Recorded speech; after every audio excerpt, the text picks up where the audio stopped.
Dendam kesumat, kini Iran dikabarkan culik orang-orang Israel.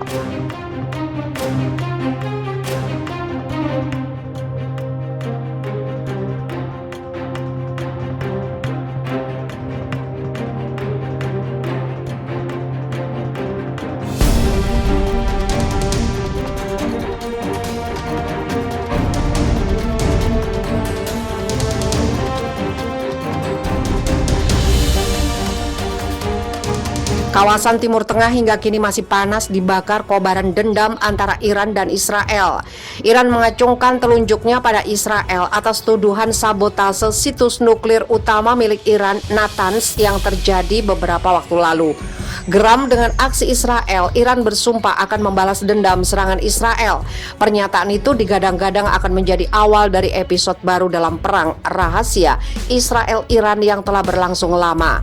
Di sisi lain, baru-baru ini Dinas Keamanan Umum Israel, Shin Bet, dan Mossad mengungkapkan adanya dugaan persekongkolan Iran untuk menarik warga Israel ke luar negeri untuk kemudian diculik atau disiksa. Dalam laporan yang dimuat The Jerusalem Post, Shin Bet menyebut Iran menggunakan profil media sosial fiktif di platform online seperti Instagram untuk menghubungi orang Israel yang sering bepergian ke luar negeri demi urusan bisnis. Dalam laporan tersebut terungkap jika Iran menggunakan gambar wanita yang menarik sebagai alat untuk mengkoordinasikan pertemuan dengan dalih bisnis atau romantis demi memanipulasi dan akhirnya menculik orang-orang Israel. Metode ini memiliki kemiripan yang kuat dengan teknik intelijen sebelumnya yang digunakan oleh agen terhadap pengkhianatan Iran di Eropa. Sekarang digunakan pula pada orang Israel yang mengunjungi negara lain, tulis surat kabar itu.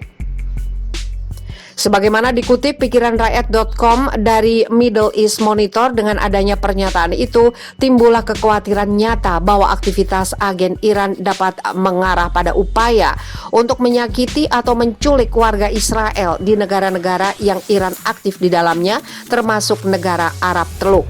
Negara Arab Teluk sudah mewanti-wanti Israel agar berhati-hati dan waspada dengan kontak di internet dan media sosial yang memiliki profil tidak dikenal. Israel disarankan untuk tidak menanggapi kontak tersebut. Seperti diberitakan sebelumnya, konflik Iran dan Israel hingga kini masih belum menemukan titik terang. Pekan lalu, Iran dan negara-negara adidaya mengadakan pertemuan. Pertemuan tersebut digambarkan sebagai pembicaraan konstruktif untuk menyelamatkan kesepakatan nuklir yang telah hancur karena Iran melanggar batas pengayaan uranium. Hal itu dinilai sensitif khususnya semenjak Donald Trump memberlakukan kembali sanksi yang belum pernah terjadi sebelumnya pada Teheran. Otoritas Iran menggambarkan insiden tersebut sebagai tindakan terorisme nuklir dan mengatakan Teheran berhak untuk mengambil tindakan terhadap para pelaku. Kalah perang, tentara Israel jadi pengemis. Tentara Zionis Israel mengeluhkan kondisi perekonomian mereka yang semakin sulit dalam sebuah buku diary seperti diberitakan TV Channel 2 berbahasa Ibrani. Buku diary itu sedianya diserahkan kepada Perdana Menteri Israel. Dalam buku digambarkan bahwa para tentara bayaran yang kalah perang itu mengalami kesulitan hidup, di mana demi mendapatkan sesuap makanan harus meminta-minta dan mengharap belas kasihan orang. Juga dikatakan bahwa hanya sebagian kecil saja dari mereka yang kembali pulang ke rumah setelah turut melakukan perang. Kami seperti orang terlantar, kami bahkan harus mengemis untuk dapat hidup, kami tak punya makanan untuk hari raya, demikian tulis salah satu tentara itu. Tentara berinisial S yang luka karena terkena serpihan rudal RPG saat perang darat di jalur Gaza berharap agar terbitnya buku diary ini dapat mengubah kondisi perekonomiannya. Terlebih ia sudah tak punya keluarga di Israel karena ia pendatang dari Amerika Serikat yang sejak kecil sudah diusir dari rumah keluarganya. Ia pun berharap kisah masa kecilnya atau masa kecilnya ini tidak terulang lagi.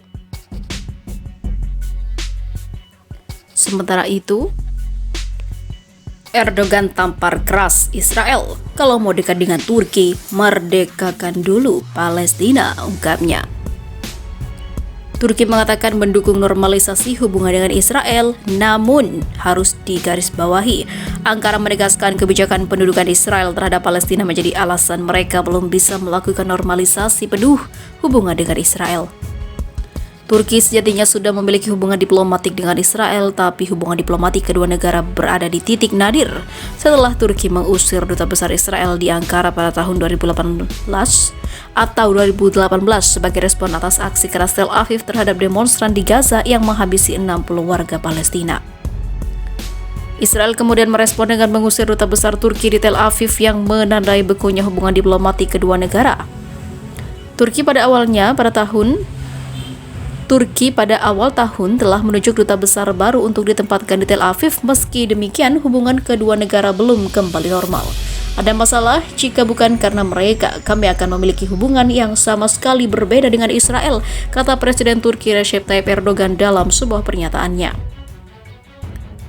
Palestina adalah garis merah kami tidak akan menerimanya. Faktanya kami dengan sepenuh hati berharap hubungan kami dengan Israel membaik, sambungnya seperti dilansir oleh Sputnik.